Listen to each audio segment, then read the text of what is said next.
New this morning, a smoky scene in Mount Lake Terrace. Take a look what we've learned about this house fire where 2 people were inside. Winds whip up overnight, closing the 520 bridge. We're also checking on a new major power outage in King County this morning. We're also live at the scene of breaking news. We're talking with officers about what led up to a head-on crash in Tukwila. Morgan Palmer is here pinpointing where we could see some breaks from that rain today. What's taking shape in a Seattle neighborhood this morning that's translating into a better local economy? A California town upset over the defense secretary's trips home. How can you feel good on a flight that costs that much money? Why some are calling Leon Panetta's weekend visits ridiculous. And we're continuing to track this breaking news, a boat fire in Bellingham that seems to be dying down since we first started watching this video from our Bellingham Skycam. We're hoping to get an update from some authorities in Bellingham about what's happening here, find out if there was anyone on board that boat when we come back. Nicole Pietz's husband arrested 6 years after her murder in court this morning. We're live with what friends and family are saying about this case. We're following the local decision today that could derail plans to bring an arena to Seattle. And meteorologist Sam Ardier has an eye on the Cairo 7 storm tracker for you, watching for the possibility of more showers today. Dedicated, straightforward Seattle news coverage. Cairo 7 Eyewitness News starts right now. Large, violent tornado on the ground. An outbreak of tornadoes pounded Texas. In a little bit, we'll show you the newest video this morning, bringing you up close to this massive storm. Today's Wednesday, April 4th. I'm Chris Saggart. And I'm Julie Francavilla. The time now 4:30. Talk about our weather here in western Washington, and chilly out there today, Sam. Yeah, cold start, but dry around the sound. We're going to see a few showers pop in and out as we head throughout the day ahead. But first, let's go to the roads. Jenny Hogan is live at the traffic center. Good morning. Good morning, Sam. We're looking through all the DOT cameras, and we have some overnight construction lingering here at State Route 520. Weather and traffic, we're here for you every 10 minutes. 4:31. In a matter of hours, Martin David Peets will be arraigned for the murder of his wife, Nicole. David Peets was arrested last month, 6 years after the crime. Cairo 7 Eyewitness News reporter Rick Price live near the King County Courthouse with a look at how this is no surprise to Nicole Peets' friends and family. Rick? Well, at least some of Nicole's friends and relatives said they always knew it would end up here. And we are going to be talking a little bit more about what she thinks of all this. She has said that this is a step in the direction of justice for Nicole. We'll be back in the next hour. Chris, Julie? Thousands are still without power this morning after up to 13 tornadoes ripped through North Texas. We're also getting you new video taking you inside the storm. Large tornado on the ground! That video clip was shot about 5 miles from Fort Worth. You can see the tornado off into the distance. The same photographer got this video in the town of Forney, which is about 50 miles away. Gets you much closer to a tornado that passed right over a high school. The storm was so powerful, it tossed semi-trucks into the air. Take a look here. We're going to circle this. That is a semi-tractor trailer blown apart almost like leaves in the wind. And that's not all that these storms stirred up. Hundreds of buildings were damaged in Lancaster. Amazingly, in all this damage, no one was killed, but a dozen people are recovering from injuries. Later this morning, we'll bring you a live report from Forney with the mess left behind right now. 4:33, we talked to 2 people from western Washington who got caught in that storm. Gene and Becky Tomlinson from Vancouver had just pulled their semi-truck into Lancaster, Texas, when the tornado touched down just a quarter mile away. They took this incredible video. It was kind of awesome. It was neat to see. It's something I've always wanted to see. Now I've seen one. I just want to get closer next time. Very much missing home. Very much. I like thunder and lightning, but wow, when they get this close, kind of makes me miss Northwest. That was Malia Schreck. She's from Puyallup and now lives in Fort Worth. Schreck says even watching the tornadoes on TV, that was close enough for her. The storm also brought more than just tornadoes.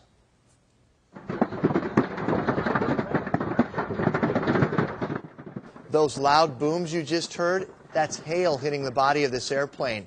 This passenger video shows the scene. The plane was at the Dallas airport yesterday when the hail started. Airlines are inspecting more than 100 planes this morning for damage. And a live look at SeaTac Airport. We are checking flights today headed to Dallas after yesterday's storm forced hundreds of cancellations and delays of planes headed to Texas. Right now there are 2 flights from SeaTac to Dallas that are canceled.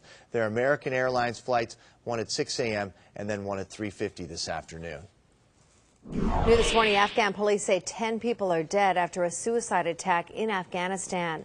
The motorcycle bomber blew himself up in a province in northern Afghanistan.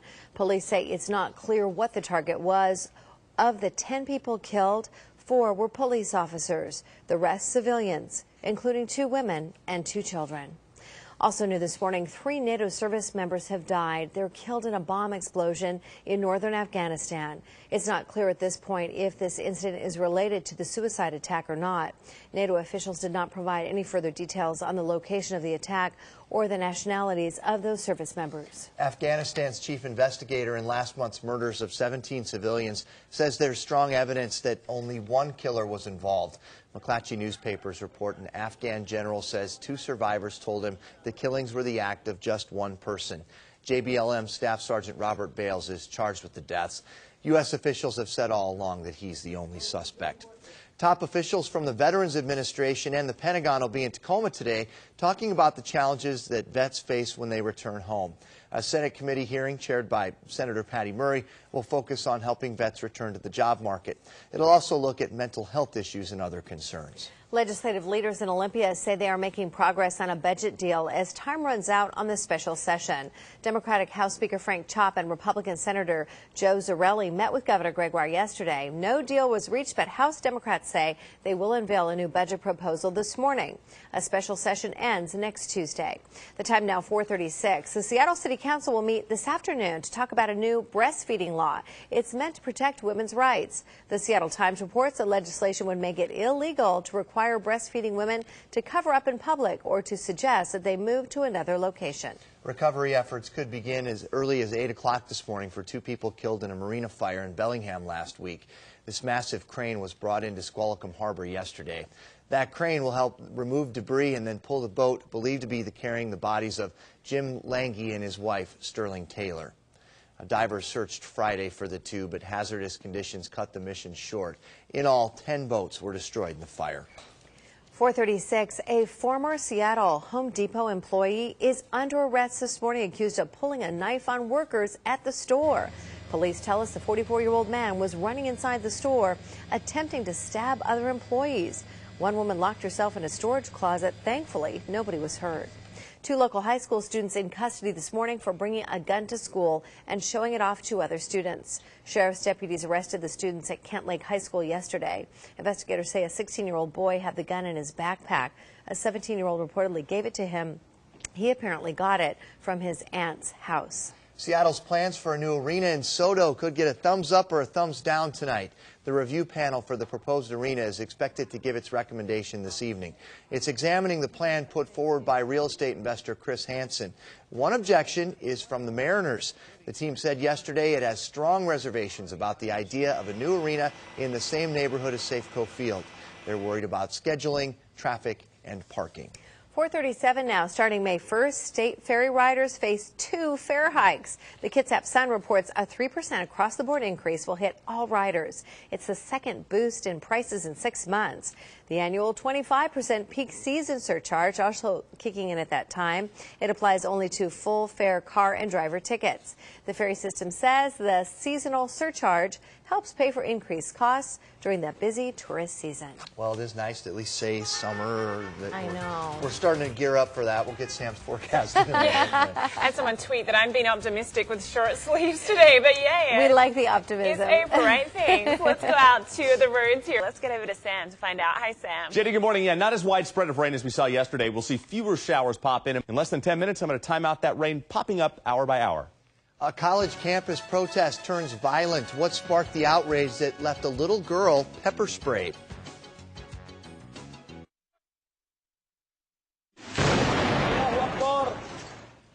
4:43, new video uploaded to the internet from Syria showing the city of Homs under shell fire despite government promises to withdraw its tanks and artillery there. Syria's president has agreed to an April 10th ceasefire deadline.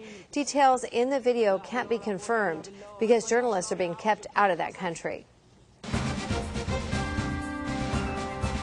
It's 4:44. Republican presidential hopeful Mitt Romney is now more than halfway to clinching his party's nomination. He won the Wisconsin, Maryland, and D.C. primaries yesterday.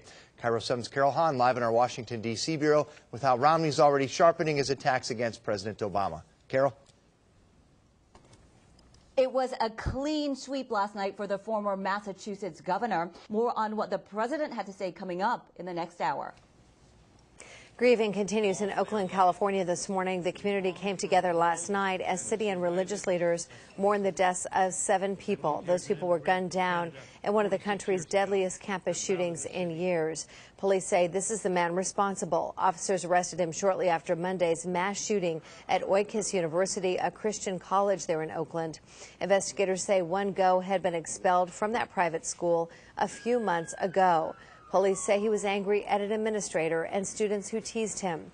The suspect is being held without bail this morning. Students are recovering this morning after a protest over an increase in fees turned violent. Firefighters say 30 people were pepper sprayed at a California college, including a 4-year-old girl. More than 100 students reportedly interrupted last night's meeting. They were protesting a new plan that would offer classes at about 4 times the current cost. Well, we've learned the yacht that hit rough seas off the Northern California coast earlier this week is under repairs this morning to continue the race around the world. 2 crew members were taken off the yacht because of injuries, but are recovering and are expected to be okay. That 68-foot yacht hopes to resume the race from San Francisco Bay on April 14th.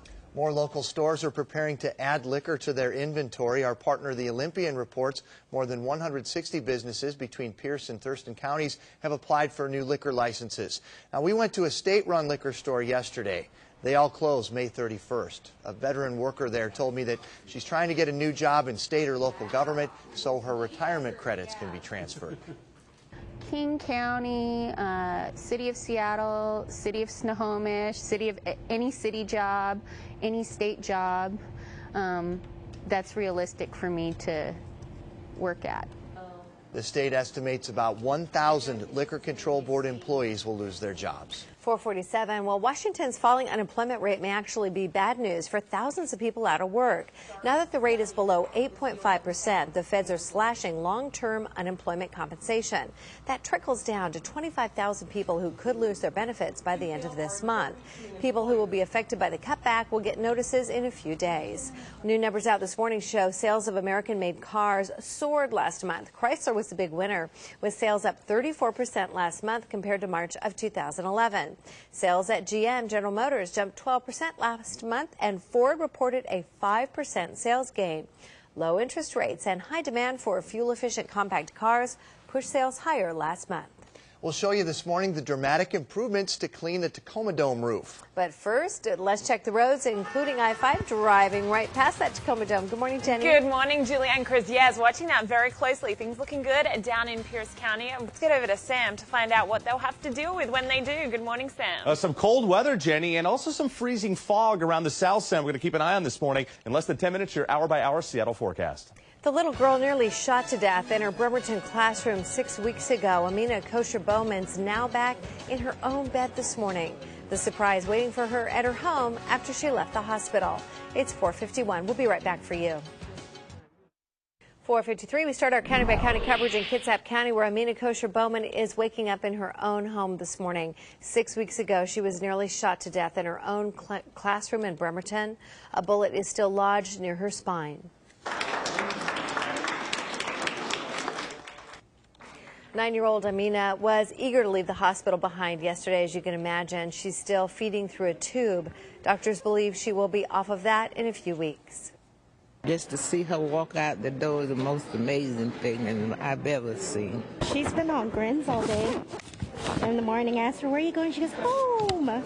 Oh, well, her parents sent us these pictures of the toys and balloons that greeted her at home. They tell us they're working with her teachers to get her on track with school and have her ready to go to 4th grade in the fall. Plans are underway this morning to build more apartments in Whatcom County. A developer wants to build 3 complexes in downtown Bellingham, bringing in a total of 182 units. Bellingham Herald reports a public meeting on the construction will be held next Monday at the Public Library on Central Avenue. Well, 3 Kittitas County students are expelled from their Ellensburg High School this morning after being caught with a loaded gun and illegal drugs. The Daily Record reports a tip from another student alerted administrators to the gun and drugs in the students' backpacks Monday morning. The gun was reportedly stolen from a vehicle near campus. Police in Pierce County are looking for the suspect who stole lottery tickets from a Lakewood Corner grocery store. This happened overnight Sunday at Ponder's grocery store on Pacific Highway near Tyee Park Elementary School. Our partners at the News Tribune Tribune report the suspect threw a large rock through the front glass door and stole a large number of lotto tickets. Overnight, we learned 8 Washington residents each won $250,000 in last week's record Mega Millions drawing.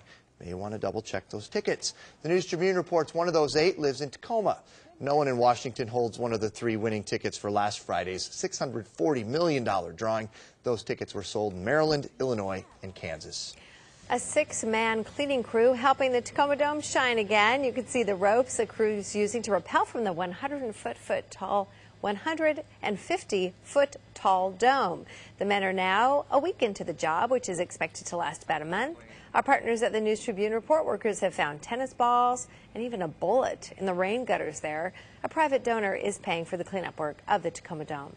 This morning we have new drawings of what the Seattle waterfront might look like once the Alaskan Way Viaduct comes down. They show an idealized park-like setting complete with the huge Ferris wheel that we told you about yesterday morning. That's scheduled to open in June. The rest of the renovation could be in place by 2018. A local great-great-grandmother whose only means of getting around was stolen will get some much-needed help. 83-year-old Elsie Timmons told me earlier this week that her scooter, like this one, was swiped. Since then, the Central Lions Club of Bellingham announced that it's going to deliver a scooter to Elsie tomorrow. Well, Starbucks talking about marriage equality. What's getting delivered to the headquarters this morning? We'll be right back.